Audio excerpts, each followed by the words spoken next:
Hi, my name is Lainey Anderson. I'm a junior at Wood River High School, and this is my opposition, constructive, and rebuttal for the online debate tournament, round one. All right, if everybody's ready, I will start my time right now. I rise to oppose the proposition. This House believes that prisons should be abolished. Many arguments will be made saying that prisons are bad and that the prison system is flawed, and many of these arguments are very valid arguments. But even if the prison system is flawed, that doesn't mean we need to abolish all the prisons. Prisons can be reformed and the amount of prisons that we have reduced, which will be very beneficial, but most certainly we do not need to get rid of every single one of them. I'd like to define a few terms. Abolish is the first term, which is to formally put an end to a system, practice, or institution. The next is prisons, a building or place in which people are legally held as a punishment for crimes they have committed or while awaiting trial.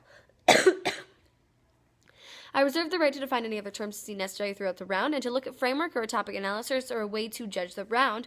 The proposition has to prove that all prisons must be abolished due to the definition of the word abolish. Contention 1, reformation. Time magazine in 2010 took its viewers through one of the world's most humane prisons.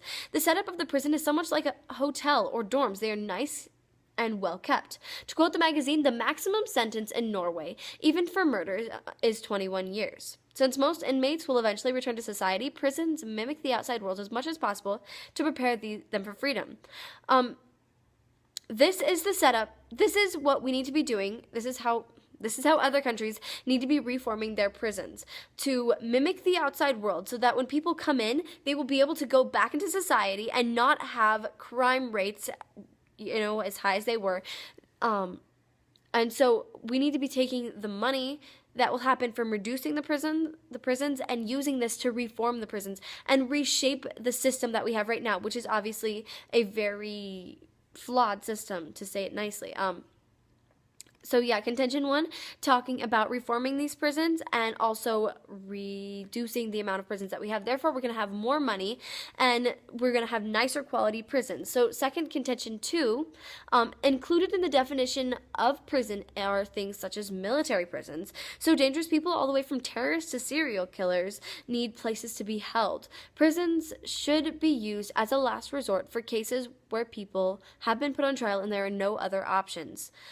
When they've looked at all the other alternatives. Prison Abolition and Alternatives from Prison Justice in 2008 writes that imprisonment should be a last resort. The presumption should be against its use. Before any offender is incarcerated, the prosecution should bear the burden of proving in an evidentiary hearing that no other alternative exists. An equal burden should be required for the denial of revocation of good time, probation, and parole, which are only other ways of imposing imprisonment. So, in conclusion, prisons are very important in today's society. They provide confinement for dangerous criminals and protect the innocence of the world. The number of prisons that we have should be reduced and the system should be reformed, but we should not abolish all prisons completely. Now, looking over at my opponent's case, with one of the first points that she brings up saying that prisons don't work. I would agree. Prisons don't work. But this is why, as I would like to cross-apply my contention 1, where I'm talking about the reducing the amounts that we have and reforming these prisons.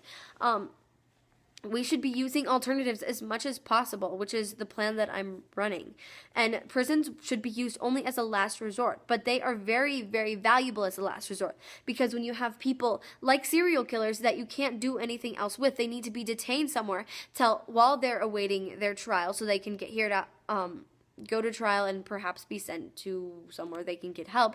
They need to be able to be detained somewhere so that they're not killing people. So again, reducing and reforming equals more money available, and this can be used for rehabilitating the inmates eventually in the long run.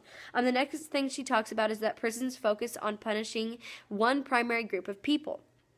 And so what she's saying here is that almost everyone in these prisons are from the same place or from the same race. So basically that prisons are where poor people from minority races go. But this is not completely true. No, wait. So what she's saying is that these are the people who are being held there, so that these prisons are promoting racism. But this is not true because the people of these races are being protected just as much as they're being imprisoned as long as everybody else. As people say. All right, so continuing to her next thing. Again, I'm going to cross-apply my contention 1 to that. My contention 1 pretty much talks about the entire case here, the reforming and the reducing the amounts. So with the economics that she talks about, again, the money that we're going to have due to the reduction is going to be used to reform all of this. And so all of it can be saved by reforming. We need to reform to the point of abolition, but not completely abolish. So we have very small amounts of prisons, and these prisons are going to be a lot better. So thank you, and I encourage you to vote for the opposition.